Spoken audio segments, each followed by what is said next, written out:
Le ministre des Outre-mer Sébastien Lecornu a appelé à la responsabilité des acteurs, surtout médiatiques au sujet de la vaccination dans un courrier adressé à Delphine Ernotte, la présidente de France Télévisions, groupe auquel appartient Guadeloupe la Première.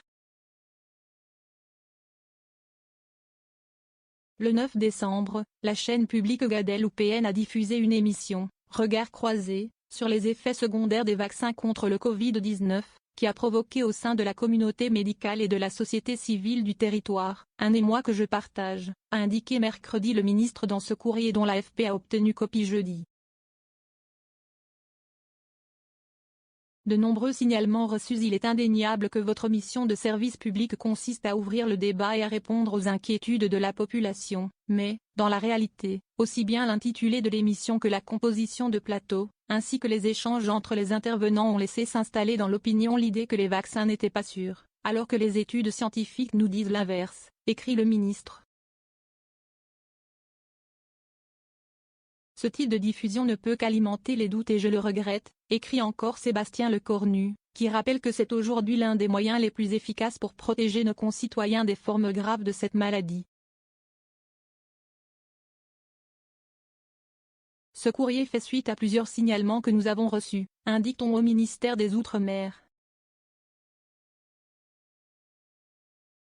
Propagande délirante anti-vax. Plusieurs médecins, mais aussi des représentants de la société civile comme le président de la Chambre de commerce et d'industrie, qui a qualifié l'émission de propagande délirante anti-vax, ont écrit à Delphine Ernotte et au ministre. Nous avons répondu au collectif de médecins, a-t-on indiqué chez France Télévisions, où l'on ajoute qu'une réponse sera également formulée au ministre.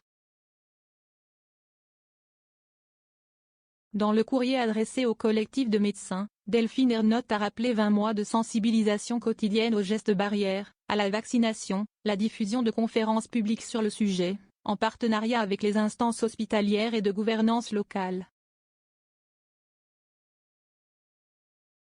Par ailleurs, l'ampleur de la très forte réticence à l'encontre de la vaccination d'une partie de la population, rend impossible le fait de ne lui réserver aucun traitement journalistique, a-t-elle estimé.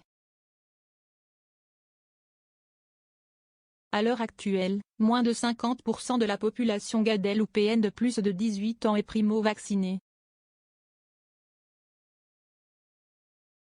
2 commentaires 0 partage partagé sur Messenger partagé sur Facebook partagé sur Twitter partagé sur Flipboard partagé sur Pinterest partagé sur LinkedIn envoyé par mail sauvegarder une faute, imprimé.